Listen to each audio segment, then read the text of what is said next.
Okay, wir machen weiter. Good to go. Okay, let's hit the road. Oh, but the kid's gotta stay. Boss wants to talk mano a mano. That right. What? Why can't I come with? Because I said so, twerp. Kleiner Scheißer. Jerk. Be that way. June, just chill in my office and I'll get you a souvenir. Sound Ich bring dir auch was Fine. mit. Okay, aber er Oh, hat okay. and by the way, Mom's not really out shopping, is she? You'll bring her back, right? You bet. Okay. Then I'm gonna hold you to that. Make sure nothing bad happens to her. Got it? Aua. That's a promise. You'll see her again real soon.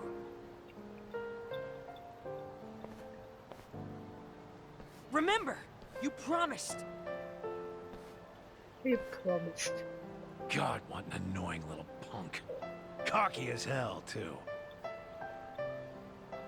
Damn right. Okay. Die fahren auf die Igarashi, Programme. why Ijincho? Wasn't everything going down in Kamurocho? It just so happens that Rhizome, the precursor to Crimson Lotus, is having a reunion today. The venue's a hotel in Ijincho. And every founding member of that group will be there. At least the ones who are still alive. I'm guessing Mikiko wants every last one of them dead, doesn't she? Uh-huh. On top of that, her final target's also planning to show. The one Ich she wette, wants das dead ist ihr the Mann. most. Ich wette, das ist ihr Mann. Outside of Crimson Lotus? Who? The one going around killing the founders of Crimson Lotus before she can. What the hell are you talking about? Why'd Mikiko want to take out Ich who's ever bin- killing her enemies? They've got a common goal, don't they? Hell, you're a detective. Try using that old noggin of yours, why don't you? Primitive as you are, I'm sure you can piece it together, knowing what you know. Plus, Ijincho's an hour away. How about we make like detectives and go over what we know? Yeah, sounds a bit too buddy-buddy for me. Ich bin Besides, ja so der I'm a Typ, der punch sich gerne first, die go Hände over shit schmutzig later macht. kind of guy. Yeah, I can see that. However, if you were to, say, arrive at the truth on your own, then no one breaks confidentiality. Fine, fine, I'll bite. Also der echte Mörder. Real killer, huh? Komm, Hirn, wir schaffen das. There is one thing that's been bugging that security company owner, Ashizaki. His office was set on fire. But the point of burning the place wasn't to kill him. After all, he was shot up on the roof. So the killer must have torched it for another reason. Oh, starting with the motive.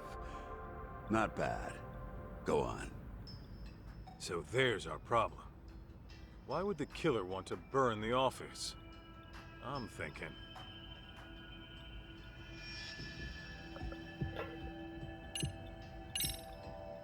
There was some evidence that would incriminate the killer. So they burned the place to get rid of it. Interesting. And?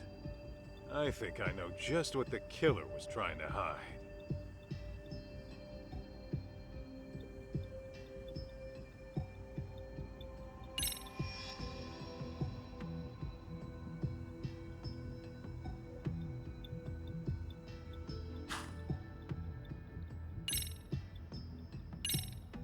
I found this data from a tablet at the scene. Maybe the killer was trying to erase it. How do you figure? You're asking me? Weil er drauf ist. I mean, only the killer would know that.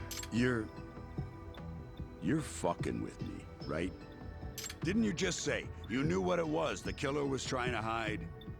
Whoa, wait. I was just trying to lighten the mood.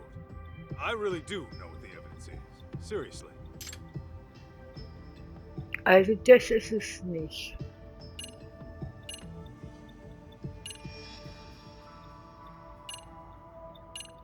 Schade eigentlich. Ich hätte wetten können.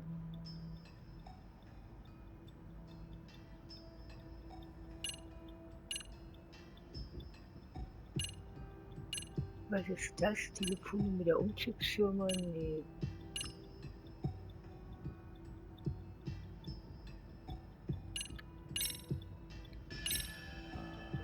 I asked a buddy of mine to pull the data from a burnt hard drive I picked up at the scene. What he found were records of illegal wire transfers to the security company. And the company sending the cash was a smartphone app developer that isn't around anymore. I'd wager the killer'd want to have these records erased.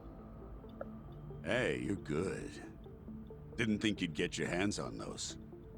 By the way, that smartphone app company, you're talking about Devenir, I assume. Okay, how the hell do you know? It was thanks to Mikiko-san, really. She requested we look into a certain someone. Over the course of our investigation, we learned about a dummy company called Devenir. And as you can guess, Devenir was created as a front for this certain someone. He used it to directly employ Crimson Lotus. Cover-ups to customer service. They handled all sorts of trickier than usual jobs. So you're saying this guy's the one who's been killing off the Crimson Lotus founders? That's exactly what I'm saying. Now, who could it be? Here's a hint. Mikiko-san approached us anonymously. Das ist ihr Mann. Ich Why sag's do you ja die think she'd ganze do Zeit. that? Well, you guys could have broken confidentiality and let it slip that she was alive, right? After all, her plan was to take out Crimson Lotus without leaving a trace. Sure, but that's just one reason.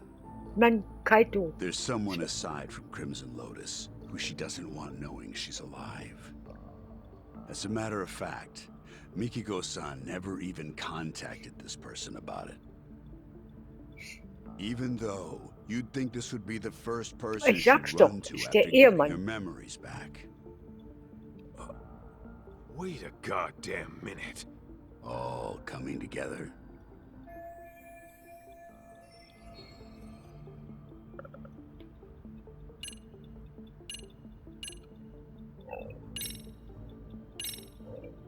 Kyoya Sadamoto?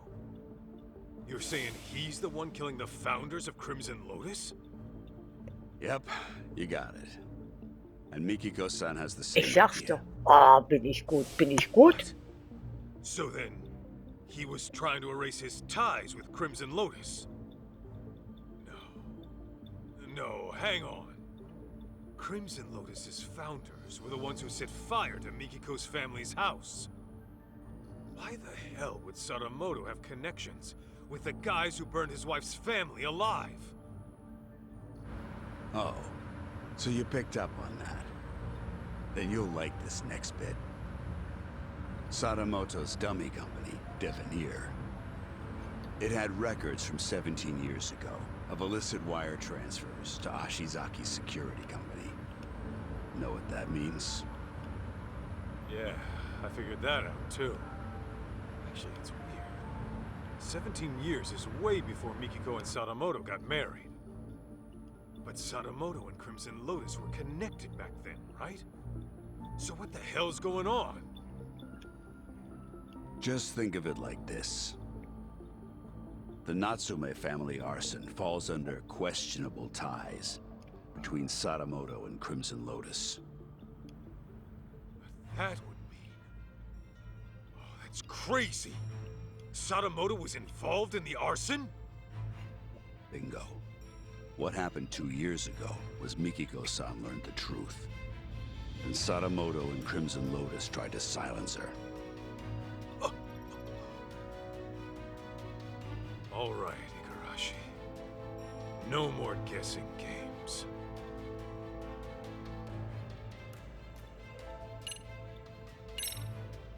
Just who the hell is Kyoya Sadamoto, really? The fucking devil. The type who'd make a Yakuza piss himself. Devil? How so? It all started with Rhizome, an event club Kenmochi started during his college days. Rhizome was like any other event group. You get together with friends, throw parties, go on live tours, and make a little cash. Guess they weren't making much back then. Then enters Kyoya Sadamoto, a business admin major at the same college.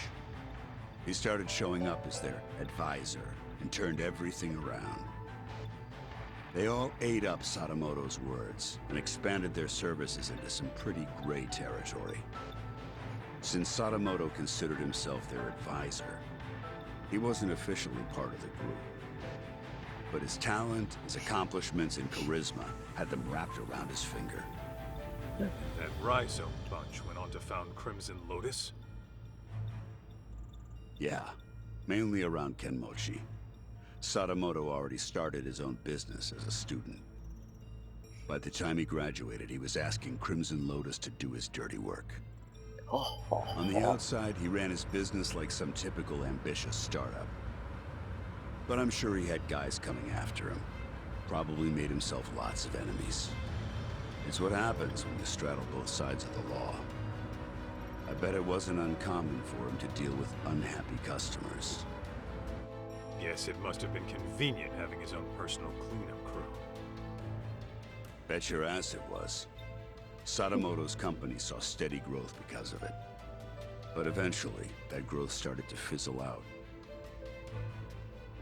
What was once a promising startup with tons of investment capital found itself in dire straits. That's when he set his sights on Mikiko-san's parents, the Natsumes.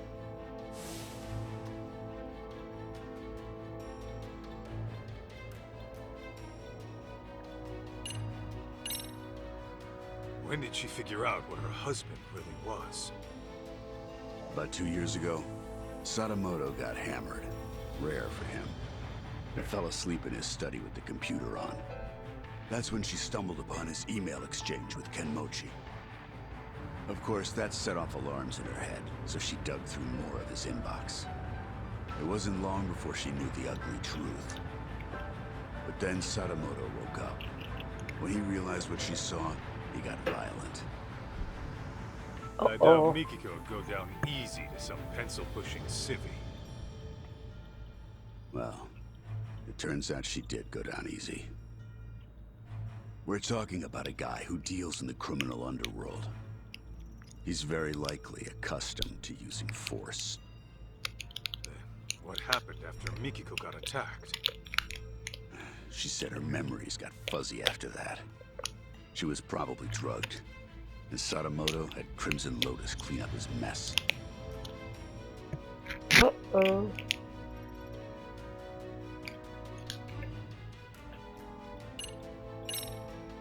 So you're saying you know for sure Sadamoto had a hand in the arson? Yes, though it'd be more accurate to say he was the primary offender. It was about 15 years ago. Sadamoto heard about a property development plan from Kenmochi, who was a real estate broker at the time. Would have been a mighty lucrative deal, but the Natsumes were the only ones who wouldn't sell. Which led to threats and burning the place down.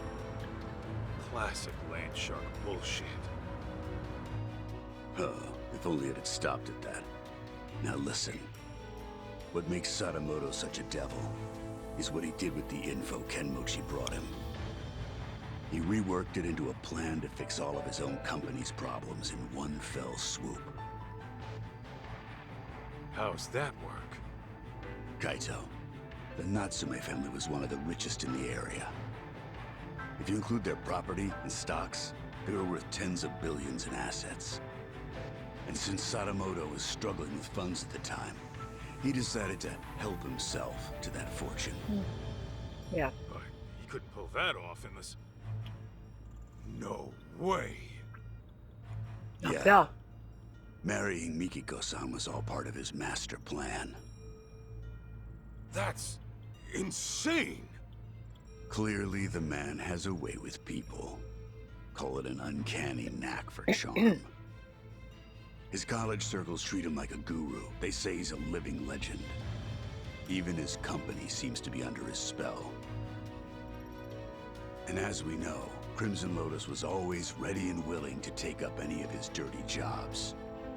So, you can see now how the Natsumes must have fallen for his honest young businessman facade. After he had the parents eating out of his palm, he discovered their younger daughter had a stalker, while the older one was dating a Yakuza. Wait, what do I have to do with this? You should know, Kaito. Sadamoto used you too. Uh-oh. Me?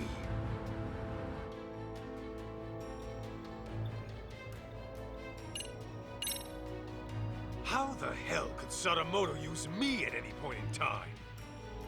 Well, when Mikiko-san first met him, she told him she was seeing someone and thinking of marriage. Now, how do you think he responded to it? Surprise, surprise. He actually supported it. He did? Well, he figured if you were serious about her, he'd quit the Yakuza. If you needed cash, he'd go convince her parents. If it was a lawyer you needed, he would have arranged one. He had lots of reasonable suggestions. He really offered all that?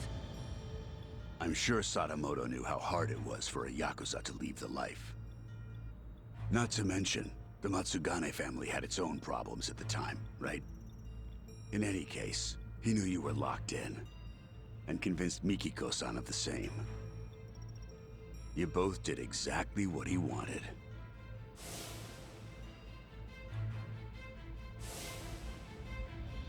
Uh-oh. Then, Ein netter once you Ehemann. were out of the picture, Sadamoto made his move on Mikiko-san. I imagine her parents might have even encouraged it. And after the marriage was official, Sadamoto simply had to bide his time until the Natsume house burned down and their fortune was his to claim. Guy's a monster in human skin, right? And it seems his marriage was more of a shotgun wedding. I'm almost certain the kid was conceived as part of the plan to push her into marrying him. In other words, June was nothing more to Sadamoto than a tool for making money. Jetzt ist er fix und fertig, armer Kaito. I feel terrible for Mikiko-san and June.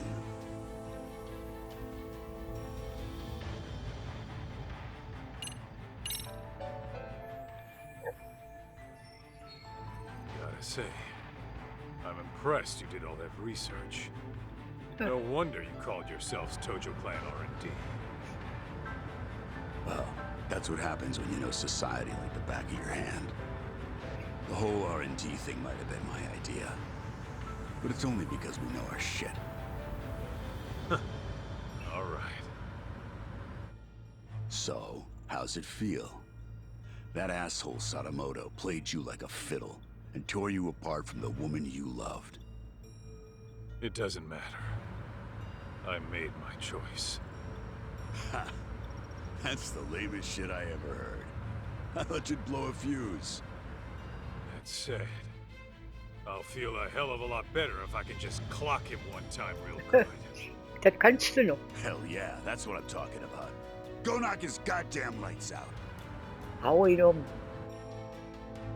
XOXO. Ah!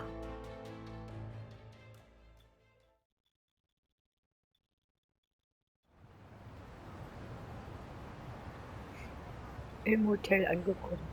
So, this is the spot. Yeah, they do the Okay, das machen wir im nächsten Video. Danke fürs Anschauen. Tschüss.